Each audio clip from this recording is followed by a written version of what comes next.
Guys, what's going on? It's Ash here coming at you today in Clash Royale. So we have all the information about the upcoming update inside Clash Royale, the big April update, the one that we waited so long to finally come. It has arrived. So that and the balance changes after 4 months, we have balance changes in the game as well. What I want to do is show you everything coming in a quick 1 minute kind of edited segment of this video. And then we're going to spend some time talking about everything. And I want to give my opinion again, kind of raw, unfiltered opinion on this update overall, and I can't wait to hear what you guys think in the comments below as well. So let's jump into it. Ho, ho, ho, it's magic, you know, never believe it's not so, it's magic, you know, never believe it's not so, never been away, hey, never seen a day break, leaning on my pillow. Guys, just going through the balance changes again real quick here. Mother Witch buff, I'm a big fan of. I think this will make her viable personally. What about you guys? Bomber, we have an elixir cost change from 3 to 2. HP way down, damage way down to kind of basically a third of the HP and damage. But the elixir cost 2 to me is going to make Bomber incredibly viable. I think that Bomber is going to be very good now. Knight HP nerf, we kind of saw that one coming. No complaints there on my part, at least. Elite Barbarians, a pretty big buff to E-Barbs. I actually think they're going to be viable as well. Right now, we already see some niche decks using Elite Barbarians. So I got to say, I'm kind of happy because I still think they're one of the worst cards in the game right now. So I'm personally excited about the Elite Barbarian buff. I'm not sure how you guys feel about it. Hunter first attack has been nerfed by quite a bit. I think that's going to hurt the Hunter, honestly, guys. I think he'll still be an alright card, but certainly not as popular as he is right now. That first attack is a big, significant difference. I wonder if the Hog will get 2 hits now against it before he kills the Hog. Anyway, Zappies, we have first hit slowed from 0.9 to 1.1. They say they've been defining the defensive metagame. I don't know about that. I disagree with the Zappies nerf personally. I don't think they've been defining or breaking the game in any way personally, at least from what I see on the stats, the use, the win rates. What about you guys? Am I wrong? Zappies don't deserve a nerf in my opinion. 3 Musketeers deploy time faster. Huge fan of that. As a 3 Musketeer player, I think they badly needed it. Right now, they're just awful. So very happy about that. Witch, we have the range increase from 5 to 5.5. Okay, I don't think it's going to be enough to make Witch super viable, but it's nice to see her getting a little bit of love. Cannon Cart speed reduced from fast to medium. I think that's okay. However, I don't think that Cannon Cart was OP, actually. It's hard to argue against the nerf to Cannon Cart because it was getting more and more popular, but I never looked at Cannon Cart as being so broken that it needed a big nerf, so I would not have touched the Cannon Cart, but I can't, I'm not gonna really complain that hard about it either, so I'm gonna ride the fence a little bit on that one. Heal Spirit. Damage plus 225%, reverting previous minus 69 damage nerf. Heal radius reduced by 28. So again, playing around with the Heal Spirit, we'll see if this is the perfect kind of fit for the Heal Spirit. I am not going to make any judgment calls until I see it in game. I don't know. I just don't know on that one. I think it might make it better overall, just having the extra damage. But we will see. But so death bombs have been changed, right? The balloon death damage minus 27%. The bomb tower death damage minus 50%.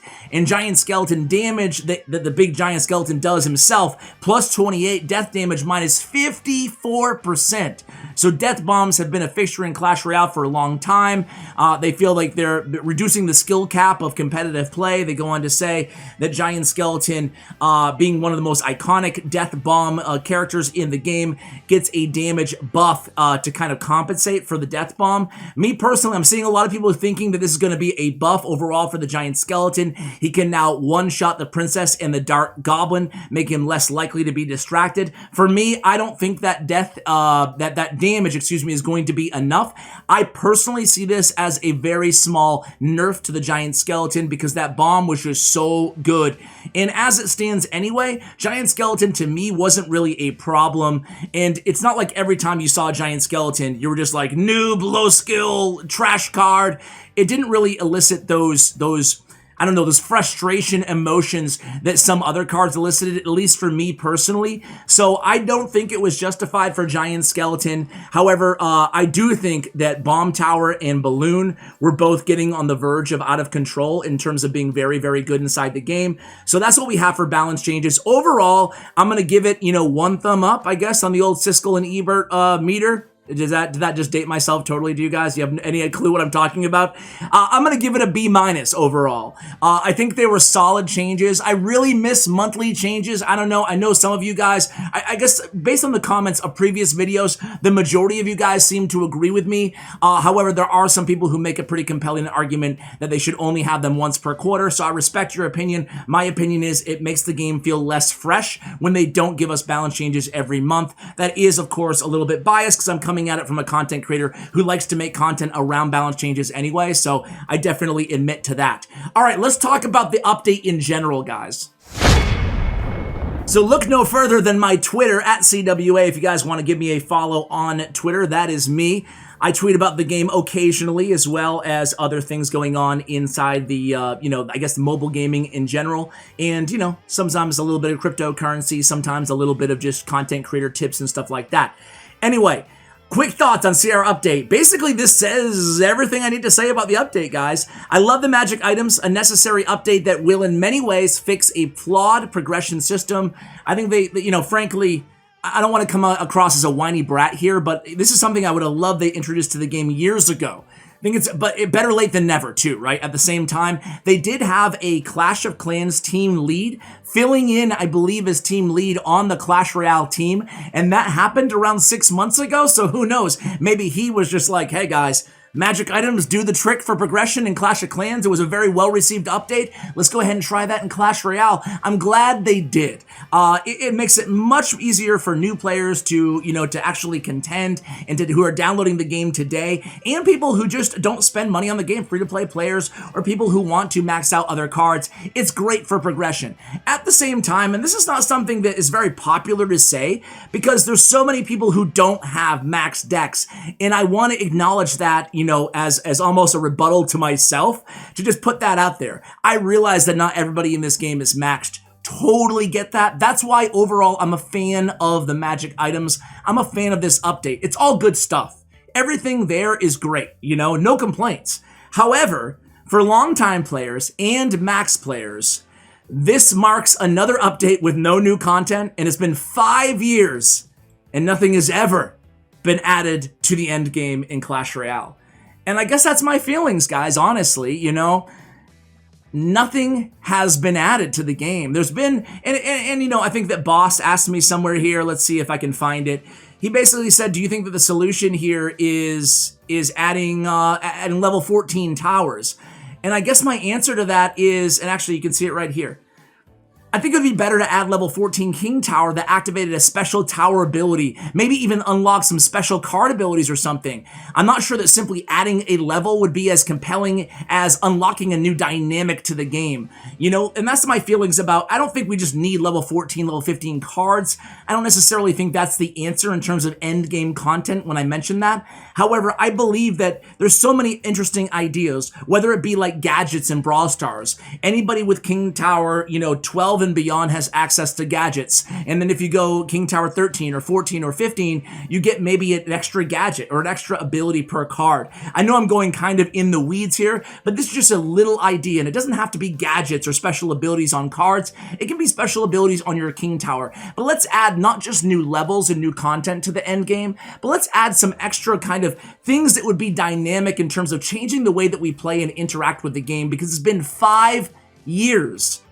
Same card levels, a few new cards, same towers, same 2 bridges. I want to see a little bit something different, with all due respect to touchdown mode, But I like where the team's head was, even though the implementation, you could argue, was not the best with touchdown. I like that they were thinking a little bit outside the box, new ways to play the game. I'm not sure that a new game mode is necessarily the answer, but I do think that adding compelling new elements to the gameplay, again, Brawl Stars, we're seeing this all the time, adding new, really exciting ways to freshen up the game, keep the game fresh, but keep kind of adding to the potential and the capabilities of this game in the mid and the end game of Clash Royale. So that's what I really see as lacking, I guess, overall in this update. Let's face it, we've waited over a year and a half now for a major update after Clan Wars 1. And we really still haven't seen it. Magic items are great, but I'm really interested now that they have fixed progression, at least gone a step in the right direction towards fixing progression. I'm really keen on seeing where they take the end game, where they take the potential of Clash Royale and make it into something more and something exciting. So while I'm happy with this update, that's how I feel. I still feel like, you know, of course, I'm being selfish about it too. I've been maxed for 4 years, you know, and that was my decision, you know, and I realize not everybody is. However, let's give us some interesting new dynamics to the game other than things that make it easier to just progress. I wish they had come at us with a little bit something else, like, hey, guys, we're going to add level 14 King Towers. Here's what they're going to do. They're going to have a special ability. It's going to change the way they play the game, but fear not, all of you who are not maxed. We're also adding magic items to help you max out sooner, to help you get to level 14. So I feel like the second half of this update, if you will, I would have loved that to come at the same time. I'm being a little bit needy, being a little bit greedy, but that's what I would like to see. I would like to see a two-prong, domino effect here that starts out and kicks off new content. Maybe that is still coming in future updates. That remains to be seen, but that's how I feel, guys. Let me know how you feel about the balance changes as well as the update in general in the comments below. Thank you so much for watching. Big shout out to Stutts, Royale, to Bren Chong, and to GFUEL, my partners here on the channel. Check out their information in the description below. And as always, take care, guys.